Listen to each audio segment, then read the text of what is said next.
تأملات قرآنية. قرآن أحيا في قلبي نورا من بين الظلمات، أعطاني ثقة في ربي، أملا إيمانا وحياة، في كوني لا أيأس أبدا والحشر. أعوذ بالله من الشيطان الرجيم. بسم الله الرحمن الرحيم.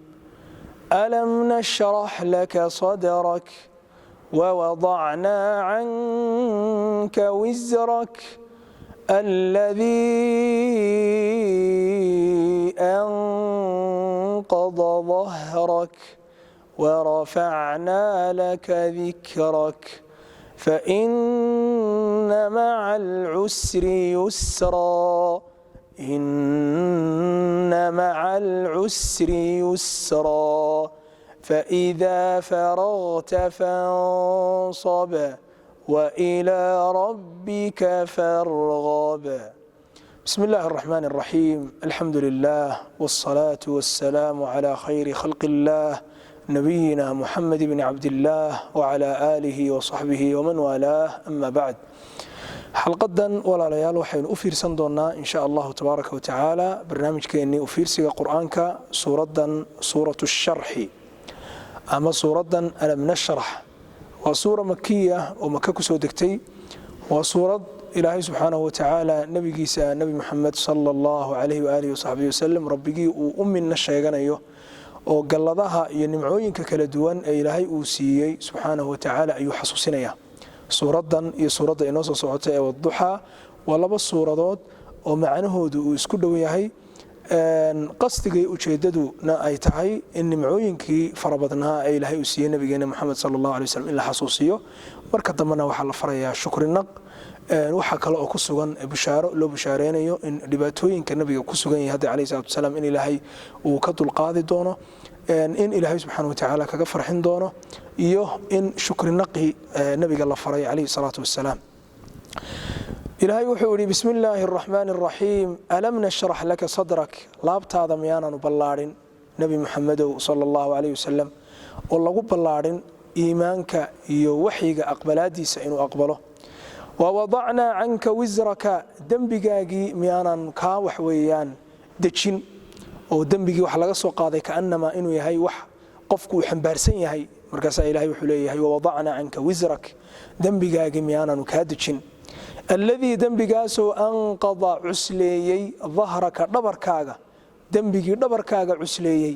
miyaanaanu kaa dejin ayuu ilaahay subxana wa tacala nabigiisa ku leeyay moxamed sala allahu calayh wasalam. warafacnaa laka dikraka, xuskaaga iyo magacaaga miyaanaanu dallicin oo sarraysiin. faina maca alcusri yusraa, dhibaatada waxaa wehelinaya yusran fudayd. ina maca alcusri, dhibta waxaa wehelinaya yusran fudayd. faidaa faragta, markaad bannaanaato oo waqti aad hesho, fansab, rabbigaa u cibaadayso oo ilaahay hor istaag subxaanahu wa tacaala, oo waxa weeyaan cibaadada ku dadaal. wa ilaa rabbika, rabbigaa xaggiisa un farqab, rajee oo ilaahay wax ka doon oo ilaahay wax ka codso. suuraddan walaalayaal waxay u gaar tahay nebiga sala allahu calayh waalihi wasaxbihi wasalam. nebi moxamedow, laabtaada miyaanaanu ballaadhin, laabtaadii miyaanaanu waasicin, laabtaadii miyaan lagu waasicin iimaankii iyo khayrkii iyo wanaaggii,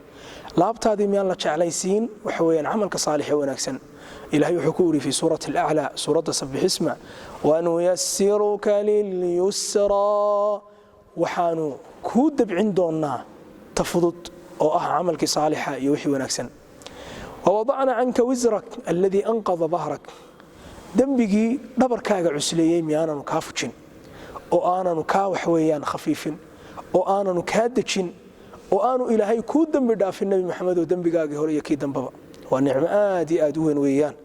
warafacnaa laka dikrak, magacaagii iyo xuskaagii miyaanaanu sarraysiin. ilahay nebi moxamed calayhi salaatu wasalaam magaciisa waa sarraysiiyey. oo idinkaasoo maalin kasta waxaad maqlaysaan 5 goor muadinka addimaya isagoo ku celcelinaya ashhadu an laa ilaaha ila allah وأشهد أن محمد رسول الله صلى الله عليه وسلم. مركزتو مقع إلهي لحصه مقع النبي محمد بالحصة عليه الصلاة والسلام qofka diinta soo gelaya wuxuu ku soo gelayaa ashhadu an laa ilaaha illa allah iyo xuska nabiga calayhi salaatu wasalaam oo ah ashhadu anna muxamadan rasuulullah salaada aynu tukanayno haddii magaca nabiga calayhi salaatu wasalaam aan lagu dhex xusin maba ansaxaysaba allahuma salli calaa muxamed qofku haddii aanu odhan oo nabiga ku sallin ataxiyaadka dambe salaadiisaasi waa wax kama jiraanba waayo rukun arkaantii salaada ka mid ayuu qofkaasi ka tegey warafacnaa laka dikrak magacaaga miyaanan u sarraysiin waa imtinaan ilaahay u midna sheeganayo addoonkiisa nabi maxamed sala allahu calayh waalihi wasaxbi wasalam ilaahay addoommadiisa wuu u midna sheegtaa wuu u gallad sheegtaa ilaahay subxaanahu watacaala addoommadiisa waa isaga abuuray ilaahay cid uu wax ka rajaynaya ama ilaahay cid uu wax ka sugaya ma jirto laakiin addoommada ibnu aadamku inaad qof kale u timaado aad ku tiraahdo war miyaanan waxaa kuu gelin war miyaanan maalin iyadoo kugu jifta aanan waxaweye kaa dulqaadin war maalin adigoo dhibaataysan miyaanan ku waxweeyaan war maalin adiga oo baahan miyaanan wax ku siin taasiyad wax bannaan ma aha oo ilaahay wuxuu yidhi subxaanahu watacaala yaa ayuha aladiina aamanuu laa tubtiluu sadaqaatikum bilmanni waaladaa sadaqaadkiina ku burinina bilmanni manna sheegad marka manna sheegata qofku markaad maanta u manna sheegata tira meenan waxaa kuu qaban war maalin adigoo xanuunsanaya meenan dhakhtarka ku geynin waa manna sheegad sadaqadaadiina waad iska burisa waayo adigu addoon baa tahay ilahay baad waxaan ajir kaga rajaynaysaa laakiin ilaahay ciduu ajar waxaan uu kaga doonaya ma jirto waliajli haadaaba waxay noo soo socotaa alam yajidka yatiiman faaawa wawajadaka daallan fahada wawajadaka caa'ilan faaqnaa kadib ilaahay subxaana watacaala wuxuu tilmaamay dhibaatooyinka nebi maxamed ood ku sugan tahay dhibaato kastaba waxaa ka dambeeya fudayd fa ina maca alcusri yusra ina maca alcusri yusra waa bishaaro nebi maxamed oo keliya uma gaar aha calayhi salaatu wasalaam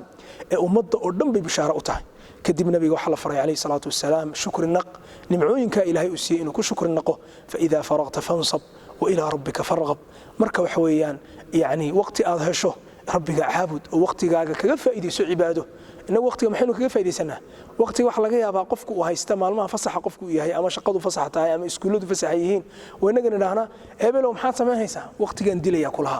waqtiga ayaan dilaya marka inagu waqtiga waynu dilnaa laakiin nabiga waxa la faray calayhi salaatu wasalaam waqtiga nabigu inuu nooleeyo oo wax ilaahay u dhaweynaya nabigu uu kaga faa'iidaysto waqtiga fa idaa faraqta fansab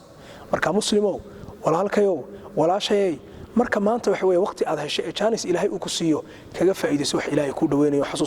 xasuusno aayadan fa idaa faraqta fansab wa ilaa rabbika farqab rabbiga oo keliyana xaggiisa rajee oo rabbiga oo keliya wax ka rajee oo wax ka doon ilaahay subxaanahu watacaala dadkii ilaahay ku xubnaa ilaahay ay naga dhigo dhammaanteenba innagii waalidiinteenba allahuma ighfir lana waliwaalidiina allahuma salli calaa muxamedin waaali muxamed